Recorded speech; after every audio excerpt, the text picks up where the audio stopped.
रामचंद्र जी की जय।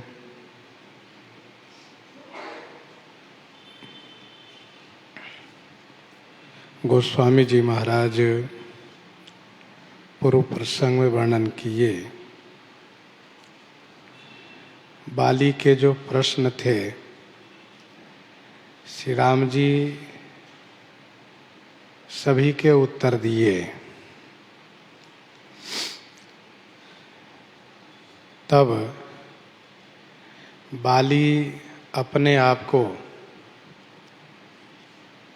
समर्पित करते हुए कहा कि सुनहु राम स्वामी सन चलन चातुरी मोरी, प्रभु अजहूँ मैं पापी अंत काल गति तोरी, अंत काल गति तोरी।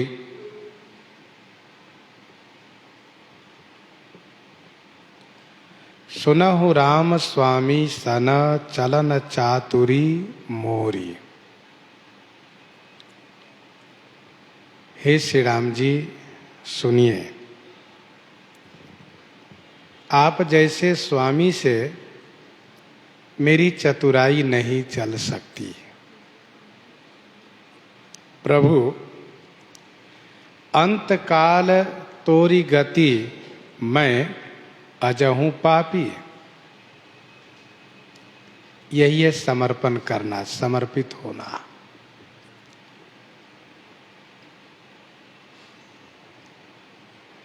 बाली ने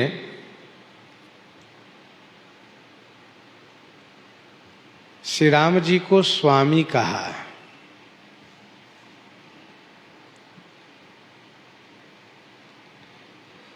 नाथ कहा, गोसाई कहा, और ये सभी संबोधन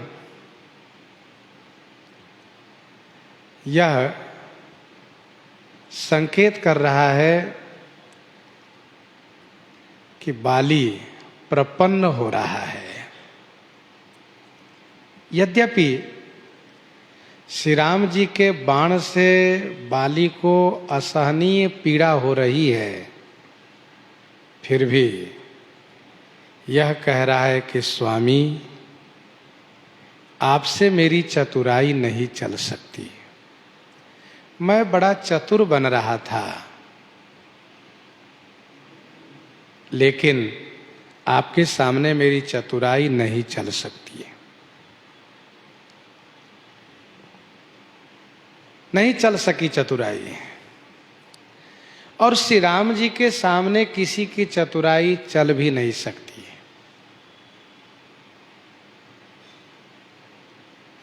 यहां तो विनम्र होने में ही शोभा है, होशियार बनने में शोभा नहीं है। विनय पत्रिका 71 पद में गोस्वामी जी ने लिखा कि स्वामी सर्वज्ञ से चले न चोरी चार की। स्वामी सर्वज्ञ से चले न चोरी चार की, प्रीति पहचानी यही रीति दरबार की। यहां पर चतुराई नहीं चल सकती।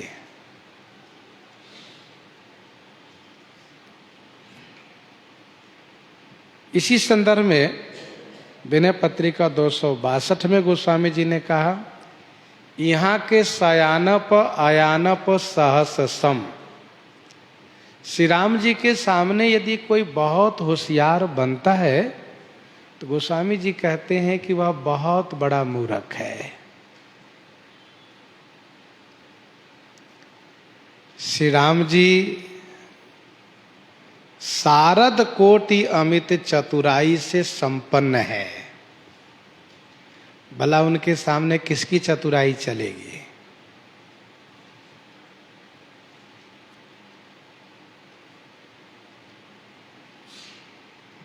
तो बाली अपने आप को समर्पित किया।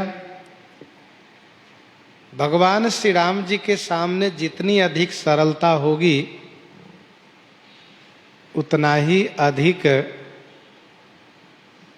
मन को संतोष होगा और श्री राम जी की कृपा प्राप्त होगी। दोहावली 152 में गोस्वामी जी ने लिखा,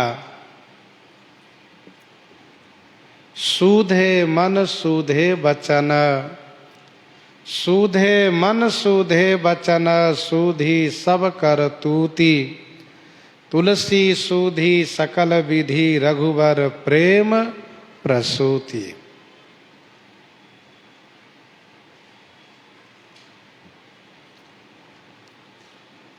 सूधे मन सूधे वचन, सूधी सब कर तूती। मन से, वचन से, कर्म से सरलता होनी चाहिए, सीधापन हो। यहां पर होशियारी करना बिल्कुल मूर्खता है।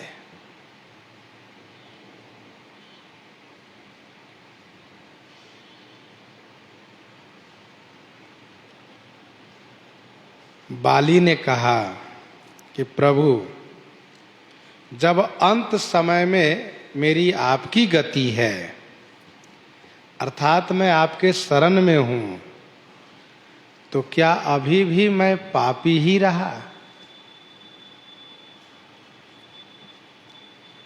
श्री राम जी इनको पापी बनाए हैं। मारा चहसी अधम अभिमानी कह करके, तू पापी है। श्री राम जी ने यह भी कहा कि इन्हीं कुदृष्टि बिलोकई जोई, ताहि बधे कछु पाप न होई। तुम अपराधी हो, पापी हो। बाली ने कहा कि बताइए, मैं पापी पहले था, यह तो ठीक है, लेकिन क्या मैं अभी भी पापी ही हूं? अर्थात मैं अब पापी नहीं रहा।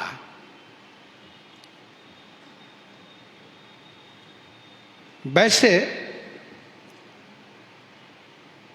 विनय पत्रिका 112 पद में गोस्वामी जी ने लिखा कि काल कर्म गति अगति जीव के, सब हरि हाथ तुम्हारे। सब श्री राम जी के हाथ में है। काल, कर्म और जीव की गति और अगति।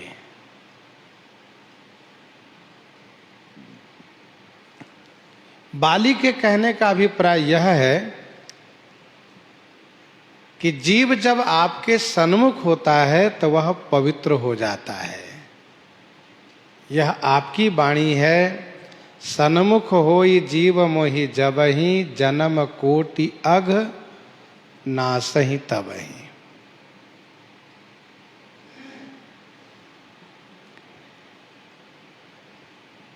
इस प्रकार से जब बाली ने कहा कि क्या मैं अभी भी पापी हूं, इस बात को लेकर के बाली विजयी हुआ। श्री राम जी के सामने कोई होशियारी करके विजयी होना चाहेगा तो वह संभव नहीं है, लेकिन कोई प्रेम करके, प्रेमी बन करके उनसे विजयी होना चाहेगा तो यह संभव है। प्रेमी को प्रभु विजयी बनाते हैं। सुनत राम अति कोमल बानी, बाली शीस परसेउ निज पानी। सुनत राम अति कोमल बानी, बाली शीस परसेउ निज पानी। अति कोमल बानी सुनत। बाली के अति कोमल बानी सुनत राम, बाली शीस निज पानी परस्यो। श्री राम जी बाली के अति कोमल वाणी सुन करके बाली के सिर पर अपने कर से स्पर्श करना शुरू किए। अर्थात श्री राम जी अपनी हाथ उनके ऊपर घुमाने लगे, अपना करतल घुमाने लगे। बाली की अति कोमल वाणी है, कौन सी? यही दोहे में जो उसने कहा, सुनहु राम स्वामी सन, प्रभु अजहु मैं पापी अंत काल गति तोरी। यह इनकी अति कोमल वाणी है। श्री राम जी प्रसन्न हो गए और अपना करतल बाली के सिर पर घुमाने लगे। बाली शीस पर शिव निज पानी।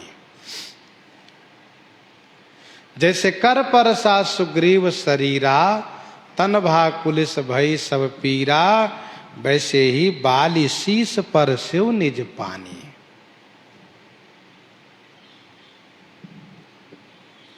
ध्यान दीजिएगा, जहां विशेष कृपा होती है वहां कर के साथ कमल का विशेषण गोस्वामी जी देते हैं। सिर पर से प्रभु निज कर कंजा, परसा शीस सरोरुह पानी। जहां सामान्य कृपा की बात होती है वहां केवल कर कहते हैं। कर पर सा सुग्रीव शरीरा, बाली शीस पर शिव निज पानी। भगवान श्री राघवेंद्र के करतल में ऐसे गुण है कि उसके स्पर्श होते ही क्लेश से मुक्ति होती है, कष्ट से मुक्ति होती है। विनय पत्रिका 138 पद में गोस्वामी जी ने लिखा, कबहु सुकर सरोज रघुनायक, कबहु सुकर सरोज रघुनायक, धरि हो नाथ शीस मेरो। जहि कर अभय किए जन आरत, बारक विवश नाम टेरे। जहि कर अभय किए जन आरत, बारक विवश नाम टेरे। भक्त जब आर्त होकर के श्री राम जी को पुकारता है तो श्री राम जी अपने कर से उनको स्पर्श करके उसकी पीड़ा को हरण कर लेते हैं। श्री राम जी ने अपना हाथ इनके ऊपर घुमाया और प्रभु ने कहा, अचल करऊं तन राखो प्राणा, अचल करऊं तन राखूं प्राणा। बाली कहा सुनु कृपा निधाना, अचल करऊं तन राखूं प्राणा।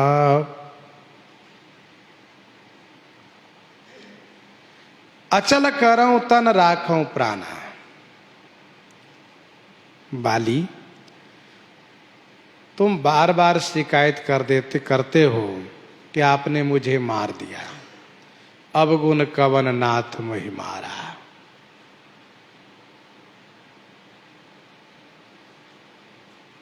मारे हो मोहि व्याध की नाई। प्रभु कहते हैं तुम्हारे शरीर को मैं अचल बना देता हूं, तुम अपने प्राण को रखो। अर्थात जीने की इच्छा करो, प्राण रखने की इच्छा करो। बाली ने कहा, हे कृपा निधान सुनिए। बाली कहा, सुनो कृपा निधाना। श्री राम जी कहते हैं, जीवन भर तुमने मन में इसी बात को सुदृढ़ किया है कि अंतिम समय में मेरी गति श्री राम जी के हाथ से हो। मैं जब मृत्यु को प्राप्त होता रहूं तो मेरे सामने श्री राम जी रहें। ये जीवन भर तुमने मन में संकल्प किया है, इस विचार को मन में सुदृढ़ किया है, मन में से सोचा है, और जब मैंने मारा तो अब कहते हो कि तुम कहते हो कि मार दिया, आपने मार दिया। इसीलिए अब मैं तुम्हारे शरीर को अचल किए देता हूं। अचल करऊं तन राखूं प्राणा। प्राण को तुम रखो, क्योंकि मैंने प्रतिज्ञा की थी कि सुनो सुग्रीव मारी हो बाली एक ही बाण, ब्रह्म रुद्र शरणागत गए न उबरहि प्राण। तो मैंने तो मारने का संकल्प किया था, परंतु जब तुम शरणागत हो गए और यह कहते हुए कि प्रभु अजहूं मैं पापी अंत काल गति तोरी, तो शरणागत होने के बाद मैं तुम्हारे लिए अपने प्राण को छोड़ रहा हूं। यही है भगवान में शरणागत वत्सल गुण। शरण आने पर प्रभु उसको अभय दान देते हैं।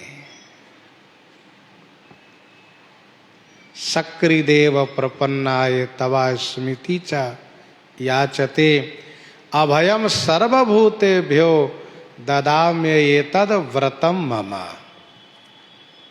ये प्रभु का व्रत है।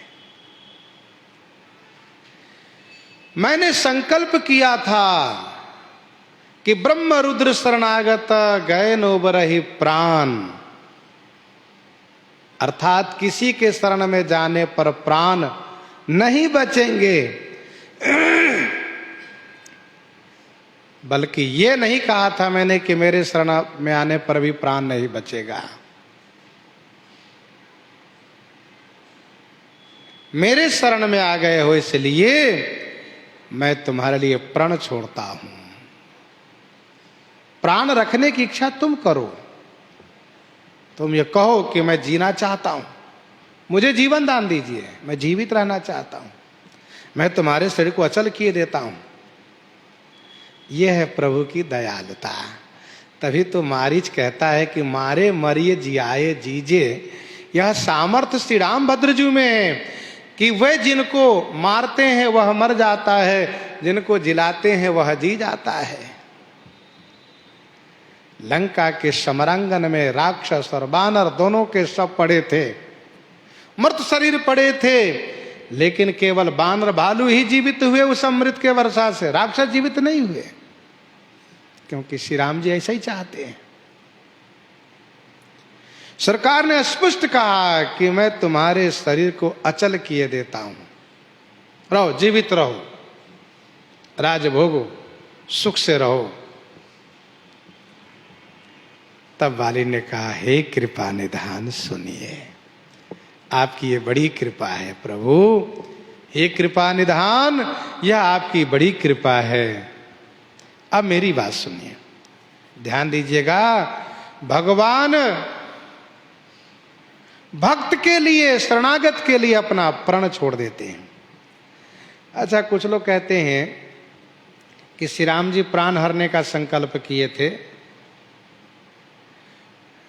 न कि शरीर को नष्ट करने का।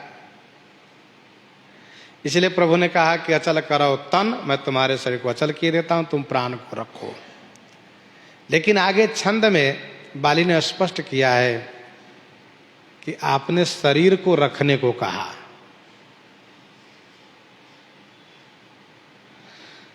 तो शरीर और प्राण दोनों तभी सुरक्षित रहेंगे जब दोनों साथ रहेंगे।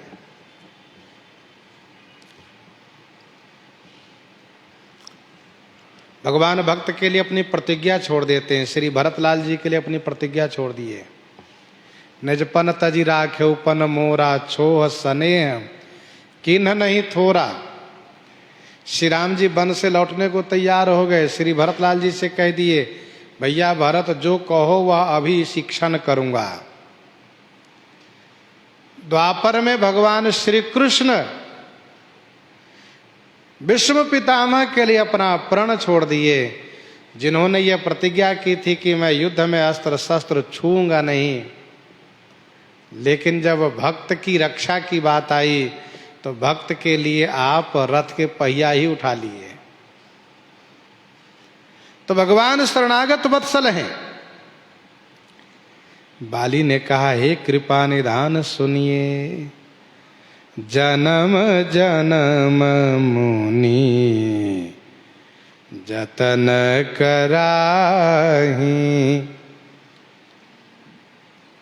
अंत राम कही आवत नाही,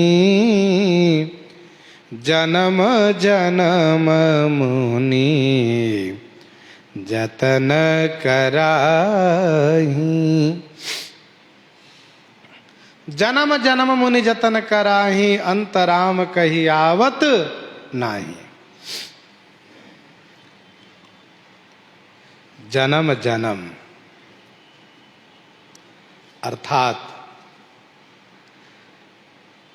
प्रत्येक जन्मों में मुनि लोग यतन करते हैं। यतन माने साधना करते हैं, उपाय करते हैं। किस लिए? कि अंतिम समय में मेरे मुख से श्री राम नाम का उच्चारण हो जाए, जिससे कि मेरी मुक्ति हो जाए। लेकिन अंत में राम नाही कही आवत, अंत में श्री राम कहते नहीं बन पाता है। पहला अर्थ ये है।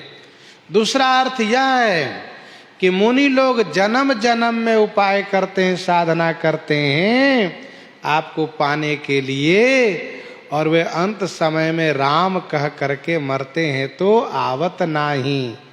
अंत राम कही जात तो आवत नाही। अंत में राम कह करके मरते हैं तो फिर आते नहीं हैं।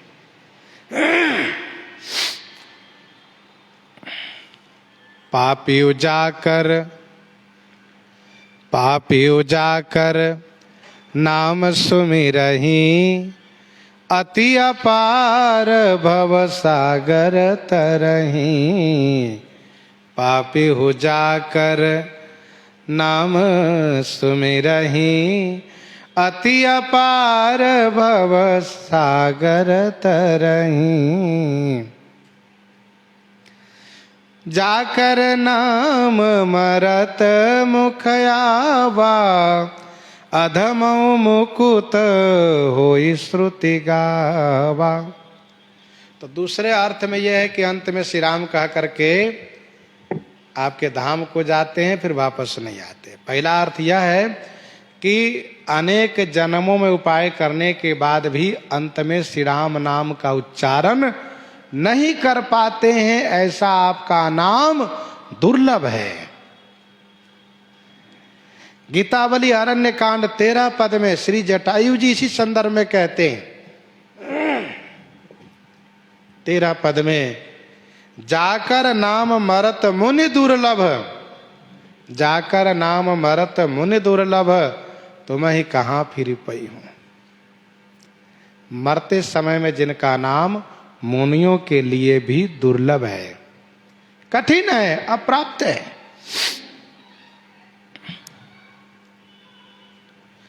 प्रश्न ये उठता है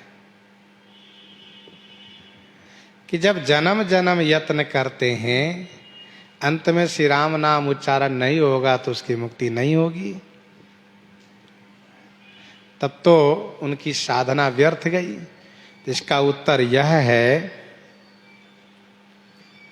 बारह पुराण में ऐसा श्लोक एक लिखा है कि यदि वातादि दोषेन मद भक्तो मां च न अस्मरेत अहम अस्मरामि मद्भक्तां नयामि परमां गतिम।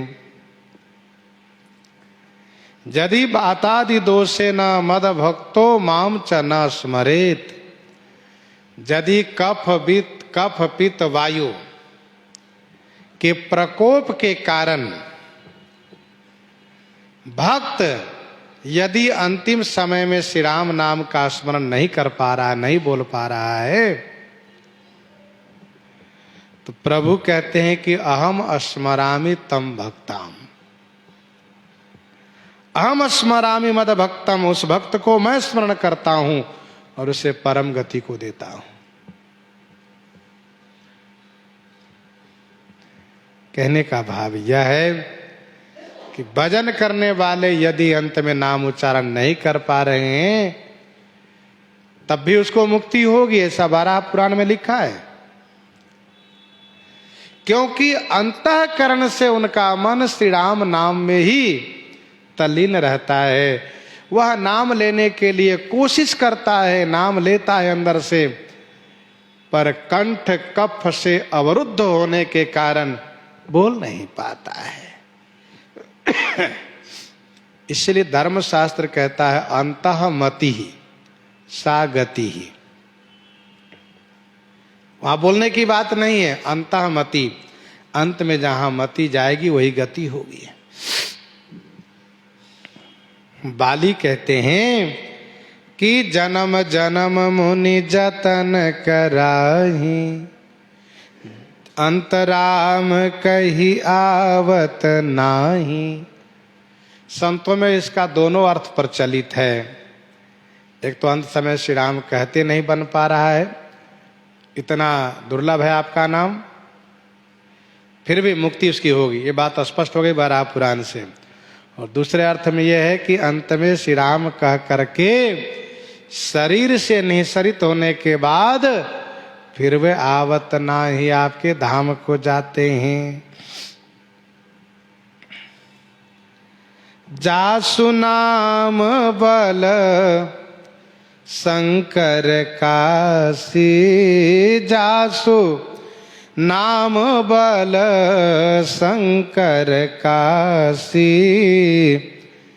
देत सबहि सम गति अविनाशी, देत सबहि सम गति अविनाशी।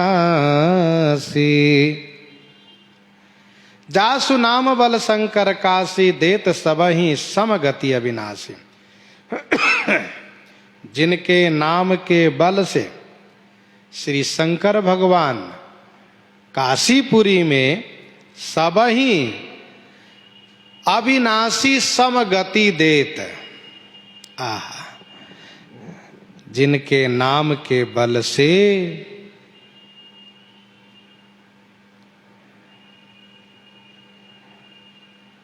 श्री शंकर भगवान काशी जी में सभी को अविनाशनी गति देते हैं। अच्छा, इस चौपाई के एक अर्थ और सुन लीजिए, अंत राम कही आवत नाही, जन्म जन्म मुनि जतन कराही, अंत में राम जी कहीं आते ही नहीं। अर्थात एक अर्थ तो यह है कि राम कहते नहीं बनता, दूसरे अर्थ श्री राम जी के रूप से संबंधित है, अर्थात श्री राम जी नहीं आते हैं, परंतु मेरा सौभाग्य है कि श्री राम जी मेरे सामने हैं। राम कहीं आवत नहीं, राम जी तो कहीं आते नहीं हैं। और जासु नाम बल शंकर काशी, देत सबहि समगति अविनाशी। नाम के संबंध से यहां पर है कि जिनके नाम के बल से श्री शंकर भगवान काशी जी में सभी को बराबर रूप से अविनाशनी गति देते हैं।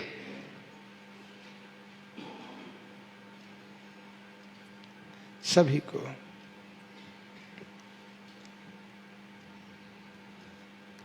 जाकर नाम मरत मुख आवा।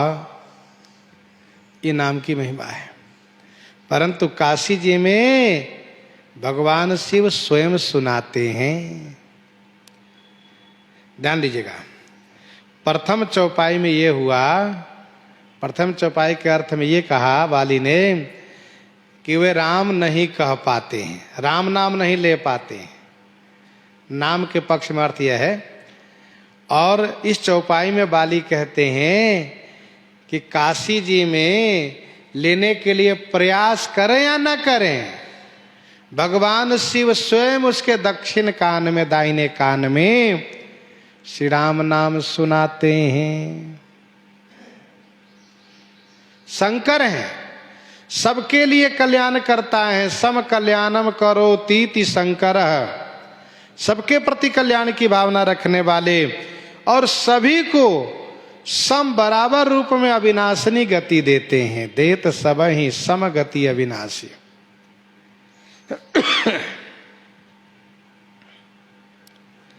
जासु नाम बल शंकर काशी, देत सब ही सम गति अविनाशी। आकर चारि जीव जग अहि, काशी मरत परम पद लहि। आकर चारि जीव जग अहि, काशी मरत परम पद लहि। सोपि राम महिमा मुनिराया, सोपि राम महिमा मुनिराया। शिव उपदेश करत करिदाया। सभी को विनाशिनी गति देते हैं। काशी मरत जंतु अवलोकी, जासु नाम बल करऊं विशोकी। अविनाशिनी गति कहने का भाव यह है कि ऐसी गति देते हैं कि उस गति का कभी नाश नहीं होता। शुष्क ज्ञान मार्ग से जो गति प्राप्त होती है उस गति का नाश होता है। जे ज्ञान मान विमत्त तब भव हरनि भगति न आदरी, ते पाए सुर दुर्लभ पदादपि परत हम देखत हरि, परत हम देखत हरि। जासु नाम बल शंकर काशी, देत सब ही समगति अविनाशी। देत सब ही समगति अविनाशी। बाली कहते हैं मैं कितना बड़ा भाग्यशाली हूं प्रभु, हे कृपा निधान। जिनका नाम, जिनका रूप दुर्लभ है। काशी जी में भगवान शिव नाम ही तो सुनाते हैं, रूप का दर्शन तो नहीं कराते हैं ना। रूप का दर्शन उन मुनि को भी नहीं हुआ जो जन्म जन्म मुनि जतन कराही। काशी जी में मर करके भगवान शिव के द्वारा नाम सुन करके मुक्त हो गए, लेकिन रूप का दर्शन उनको भी नहीं हुआ। परंतु उन मुनि और उन काशी वासी से भी मैं बढ़कर भाग्यशाली हूँ। मम लोचन गोचर सोई आवा, मम लोचन गोचर सोई आवा। बहुरी की प्रभु अस बनहि बनावा, बहुरी कि प्रभु अस बनहि बनावा। सोई मम लोचन आवा गोचर। सोई माने वही मेरे नेत्र के आकर के, गोचर माने विषय बन गए। मम लोचन गोचर सोई आवा। सोई माने वही आकर के मेरे लोचन के विषय बन गए। ऐसा भी कह सकते सोई आवा मम लोचन गोचर, वही आकर के मेरे नेत्र के विषय बन गए। प्रभु हे कृपा निधान, बहुरी की अस बनावा बनही। बहुरी माने फिर, की माने क्या, ऐसा बनाव बनेगा, ऐसा संयोग बन सकता है, अर्थात नहीं। बहुरी की प्रभु अस बनहि बनावा।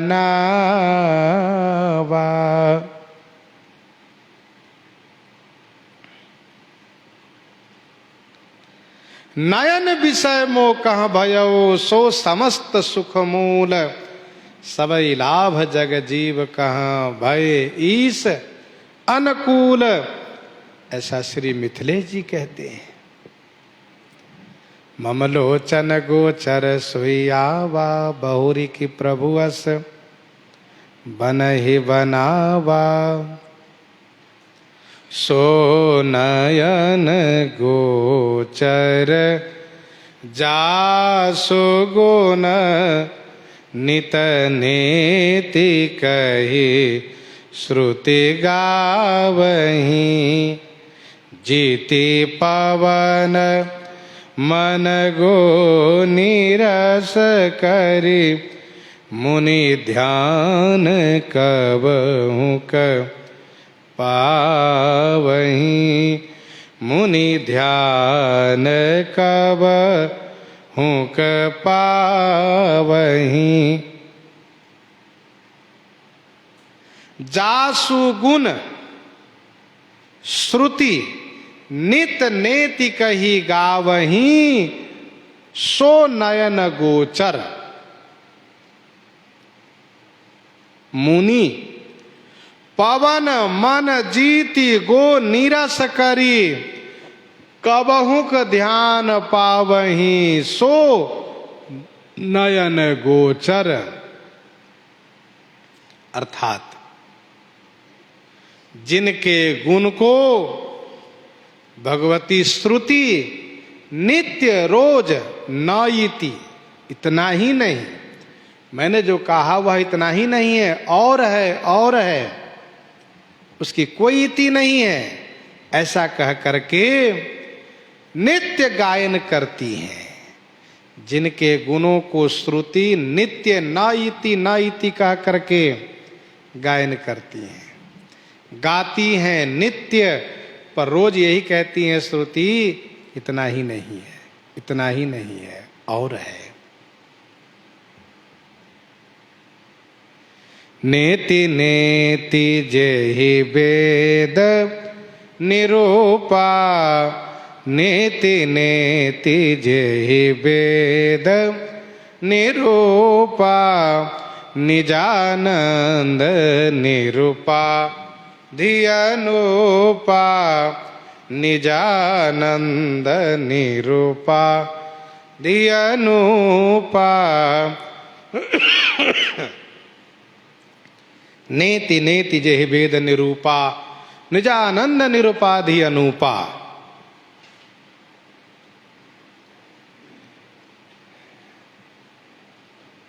जिनके नाम को मुनि अंत समय ले नहीं पाते, काशी वासी को अंत में नाम सुनाते हैं पर रूप को दर्शन नहीं कर पाते, श्रुति जिनके गुणों को नित्य गायन करती हैं, इति नहीं लगा पाती हैं, मुनि लोग, योगी लोग विभिन्न प्रकार की साधना करने पर जिनको ध्यान में नहीं देख पाते हैं, सो नयन गोचर, सो माने वही मेरे नेत्र के गोचर माने विषय बन गए हैं। आज मैं देख रहा हूं, हे कृपा सिंधु, हे करुणा सिंधु, मैं दर्शन कर रहा हूं, मैं कितना बड़ा भाग्यशाली हूं।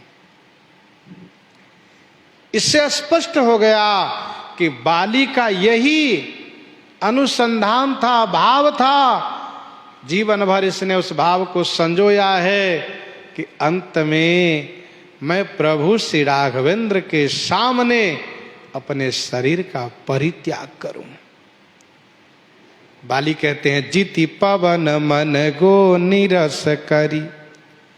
पवन से पंच प्राण वायु, प्राण अपान व्यान उदान समान, प्राण अपान व्यान उदान और समान, ये पंच प्राण वायु और मन को जीत करके, मन को, इन दोनों को जीत करके,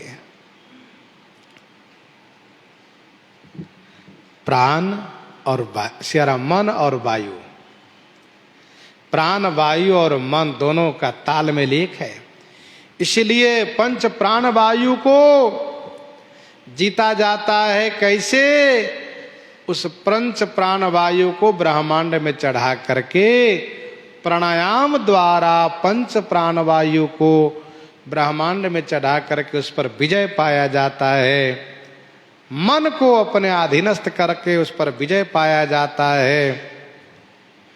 गो नीरस करी, गो माने इंद्रियों को नीरस करके अर्थात वैराग्यवान हो करके, इंद्रियों के विषय को न दे करके शब्द स्पर्श रूप रस गंध से परे हो करके मुनि लोग कभी कभी उनको ध्यान में पाते हैं।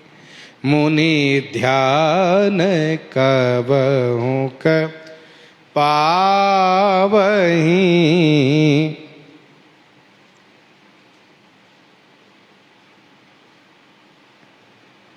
जिति पवन मन गो निरस करे मुनि ध्यान कबहु क पावे। ध्यान दीजिए, मन को जीतना भी आसान नहीं है।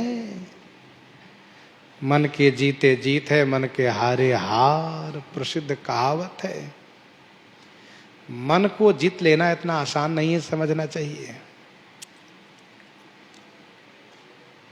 विनय पत्रिका 274 में श्यारम दुहावली 274 में गोस्वामी जी ने कहा, खल प्रबोध जग शोध मन को निरोध कुल शोध। खल प्रबोध जग शोध मन को निरोध कुल शोध। करही ते फोकट पची मरही सपने हूँ सुख न सुबोध। खल प्रबोध जग शोध मन को निरोध कुल शोध। कल को समझा लेना, जगत को शोधन करके पवित्र बना देना, मन को रोक लेना, निरोध कर लेना, कुल को शोधन कर लेना। गोस्वामी जी कहते हैं कि करही ते फोकट पची मरही सपने हूँ सुख न सुबोध। स्वप्न में भी सुख और सुबोध प्राप्त नहीं हो सकता।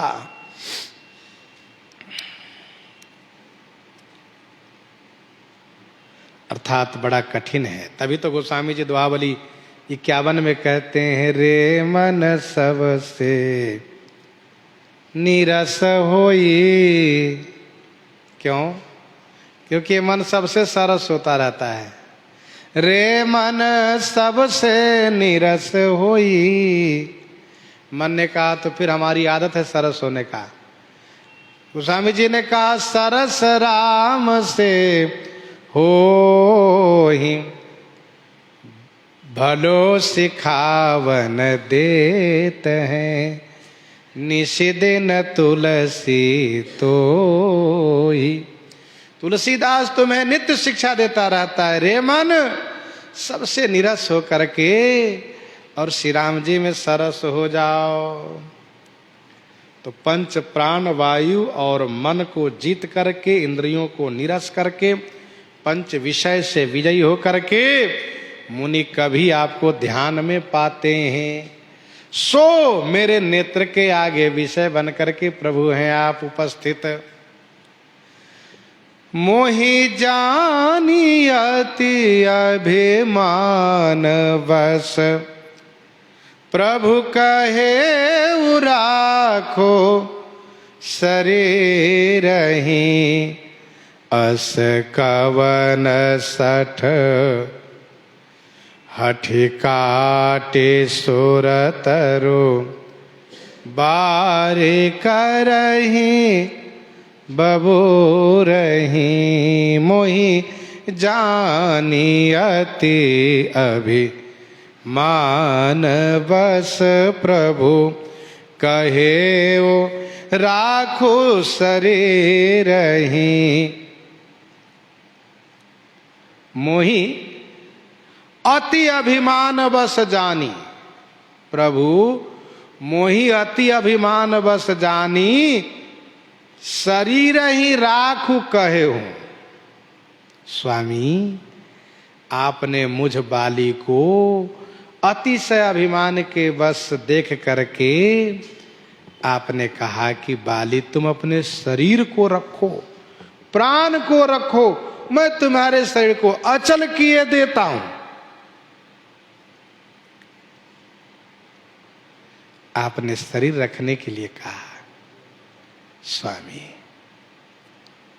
कुछ इसी प्रकार से जटायु जी कहते हैं, जटायु जी से कहते हैं सरकार, जो गीतावली अरण्य कांड 15 पद में लिखा है, दिव्य देह इच्छा जीवन इच्छा मरण, दिव्य देह इच्छा जीवन जग विधि मनाई मांग लीजिए। दिव्य देह इच्छा जीवन जग विधि मनाई मांग लीजिए।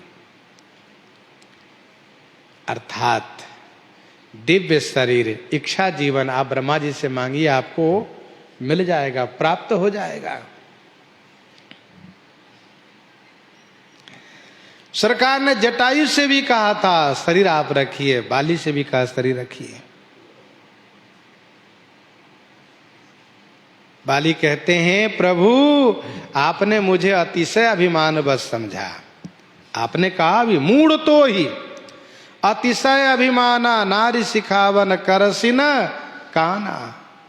मूढ़ तो ही अतिशय अभिमाना नारी सिखावन करसिन काना।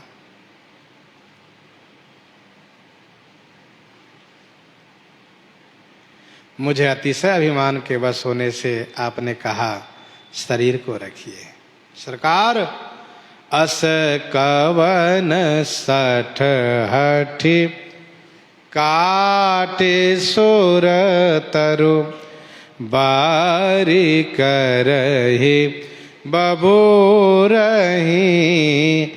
बारी करही बबूरही। अस कवन सठ हठ काट सुर तरु बारी करही बबूरही। ऐसा कौन सठ माने मूर्ख होगा जो हठी माने हठात जबरदस्ती, सुर तरु माने कल्प वृक्ष को काट करके और बबूरही बारी करही। बबूरही माने बबूल के वृक्ष को, बारी करही माने उनको रुंधान करेगा। बारी करना माने घेरा करना, रुंधान करना। अस कवन सठ अर्थात ऐसा कौन मूर्ख होगा जो प्रभु से शरीर के लिए याचना करेगा। भक्ति की प्राप्ति हो रही हो, मुक्ति की प्राप्ति हो रही हो, उसको न लेकर के शरीर के स्वस्थ रहने के लिए वरदान पाएगा, ऐसा कौन मूर्ख होगा। यहां पर भक्ति की प्राप्ति, भगवत प्राप्ति, मुक्ति की प्राप्ति यही सुरतरु है। आपके सामने आपको दर्शन करते हुए मृत्यु को प्राप्त करके मुक्ति को पा लेना यह सुरतरु है। और आपके सामने आपसे इस नश्वर शरीर को स्वस्थ रहने के लिए वरदान पा करके जीवित रह जाना, ये बबूल की रक्षा करना है। अस कवन सठ हटि काटि सुर तरु बारी करहि बबूरहि। मुक्ति पाना सुरतरु है, उसको ना लेकर उसे काट करके और शरीर को सुरक्षित रखना, यही बबूल को रुंधान करना है, रूंधना है। शरीर और बबूल के वृक्ष लगभग एक जैसा है। बबूल खराब वृक्ष है, शरीर दुख रूप है। बबूल कांटेमय है, शरीर कर्ममय है। शरीर रूपी बबूल कर्म रूपी कांटा से भरा हुआ है।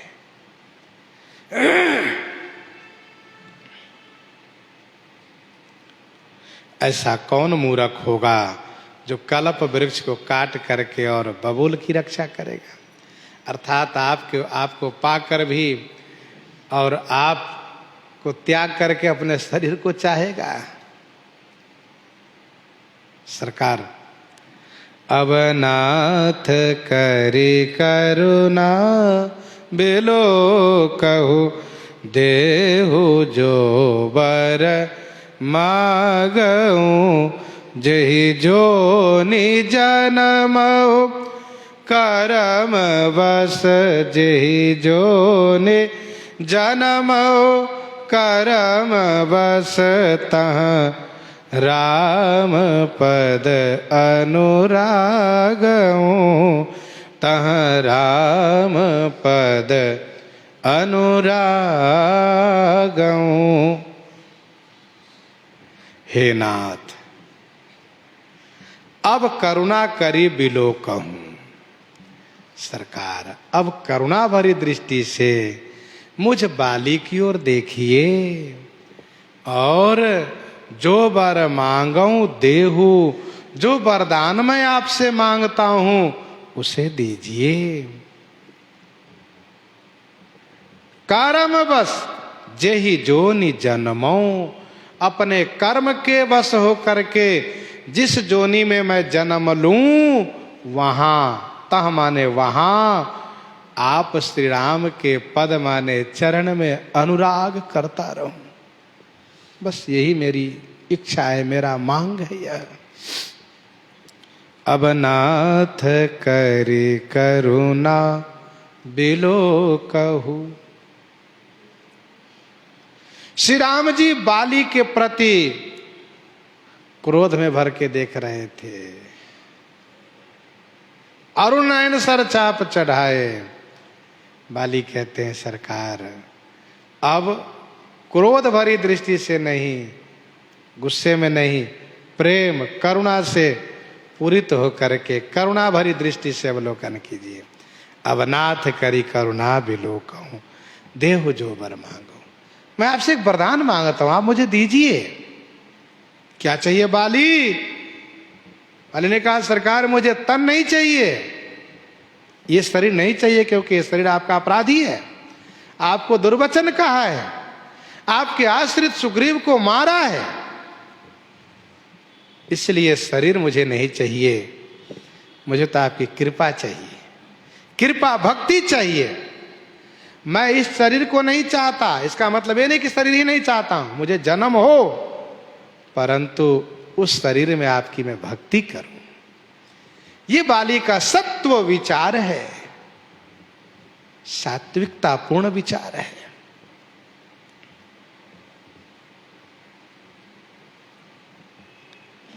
जेहि जोनि जन्मौ करम बस तह राम पद अनुरागो। भक्त लोग मुक्ति नहीं चाहते, भक्ति चाहते हैं, और भक्ति करने के लिए शरीर चाहिए, क्योंकि तन बिनु वेद भजन नहीं बरना। परंतु यह शरीर नहीं चाहिए, दूसरा शरीर चाहिए। जेहि जोनि जन्मो कर्म बस। जिस कर्म के बस मुझे जिस जोनि में जन्म हो, जहां जन्म हो, वहां आपके श्री चरण में मेरा अनुराग बना रहे, बस यही कामना इच्छा है। जेहि जेहि जोनि करम बस भ्रम ही, तह तह ईस देव यह हमहि। सेवक हम स्वामी सिय नाहु, हो नाथ यह और निबाहु।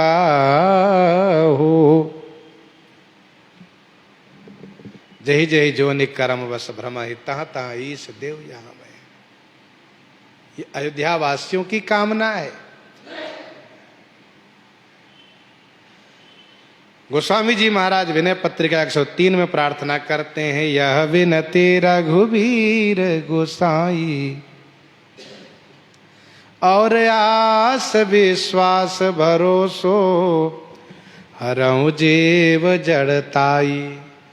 चाहूं न सुगति सुमति संपत्ति कछु, रिधि सिद्धि विपुल बड़ाई, हेतु रहित अनुराग राम पद, बढ़ो अनुदिन अधिकाई। कुटिल करम लई जाहि मोहि जहाँ जहाँ अपनी बरियाई, तह तह जनि छिन छोह छाड़वी, कमठ अंड की नाई। यही जग में जहाँ लगी आ तन की प्रीति प्रतीति सगाई, ते सब तुलसीदास प्रभु ही सो हो समिति एक ठाई, यह विनती रघुबीर गोसाई।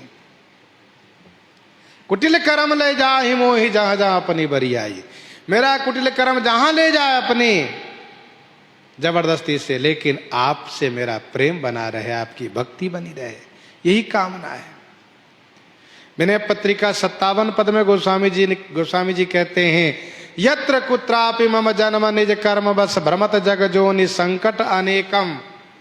यत्र कुत्रापि मम जन्म निज कर्म बस भ्रमत जग जोनि संकट अनेकम, तत्र त्वद भक्ति सज्जन समागम, भवतु मे राम विश्राम मेकम।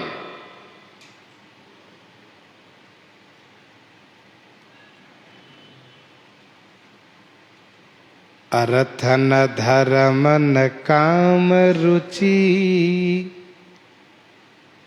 गति न चाहूं निर्वाण, जन्म जन्म रति राम पदा, यह वरदान न आन, यह वरदान न आन। श्री भरतलाल जी ने कहा। ध्यान दीजिएगा, भक्त मुक्ति नहीं चाहता, परंतु भगवान स्वयं अपनी ओर से मुक्ति देते भी हैं। श्री कर्माबाई के प्रसंग में ऐसा वर्णन है कि श्री कर्माबाई का जब स्वर्गवास हुआ तो भगवान जगन्नाथ के नेत्रों से आंसू बहने लगा। पुजारी जी ने कहा, जय जय, क्या बात है प्रभु? कहा, आज मेरी माता जी का स्वर्गवास हो गया है। पुजारी जी ने कहा, तो आप रोक लिए होते। कहा, नहीं नहीं, मैं चाहता हूं कि माता जी का स्वर्गवास हो, इस प्रकृति के दुख से मुक्त होकर के मेरे नित्य धाम में सेवा करें, वहीं रहें। फिर आप रोते क्यों हैं प्रभु? कहा, मुझे इसलिए रुलाई आ रही है, मैं इसलिए रोता हूँ कि मुझे अब खिचड़ी कौन खिलावेगा? मेरी मैया स्वर्गवासी हो गई, अब मुझे खिचड़ी नहीं मिलेगी खाने को। सुबह सुबह मुझे अपनी मैया की बहुत याद आएगी। पुजारी जी ने कहा, प्रभु वैसी खिचड़ी तो हम नहीं खिला सकते, क्योंकि वह भाव तो हम में नहीं हो पाएगा, लेकिन उनके नाम की खिचड़ी हम जरूर भोग लगाएंगे। तो भगवान जगन्नाथ को आज भी श्री कर्माबाई के नाम से खिचड़ी का भोग लगता है। तो ठाकुर जी मुक्ति अपनी ओर से देते हैं, पर भक्त नहीं मांगता। भक्त तो कहता है भक्ति करके मुक्ति लेने का मतलब यह हुआ कि दिन भर मजदूरी करके अपनी मेहनत ना लेना, अपनी मजदूरी ले लेना।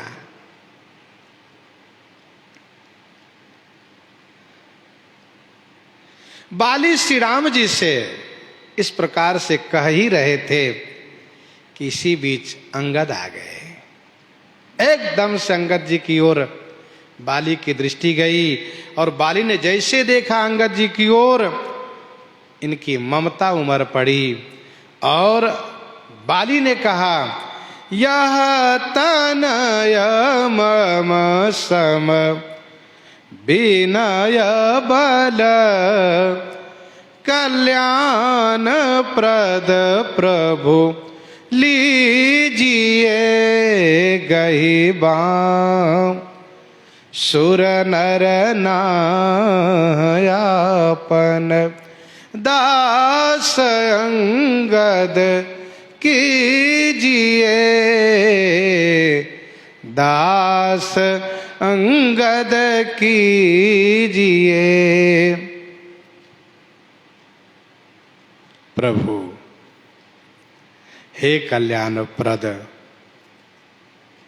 यह तनय मम सम विनय बल। हे सुर नर नाह गही बाह लीजिए, अंगद आपन दास कीजिए। हे प्रभु, हे कल्याण को प्रदान करने वाले कल्याणकर्ता स्वामी, यह मेरा पुत्र अंगद है।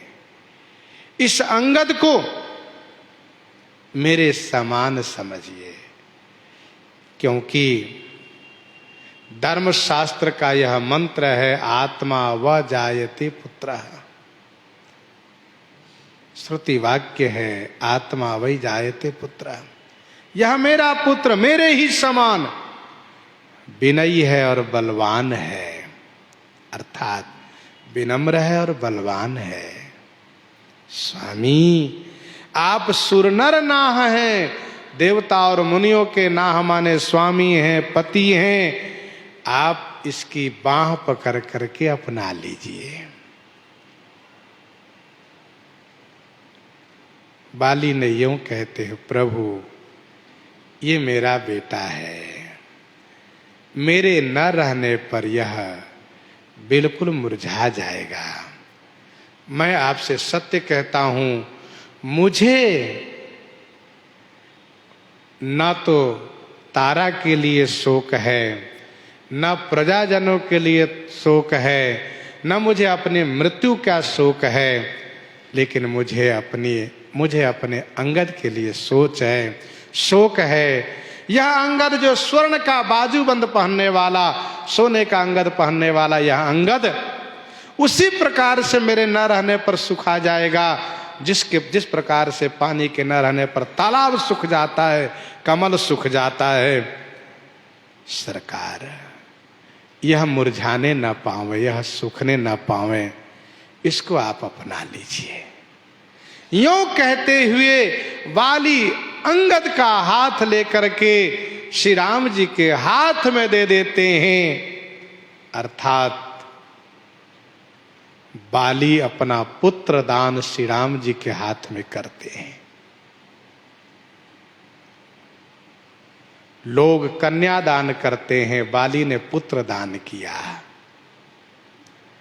और पुत्र का हाथ श्री रघुनाथ जी के हाथ में दे करके अपने आप को परम संतुष्ट होकर के प्रसन्नता के साथ भगवान के धाम की ओर जाने की तैयारी किया।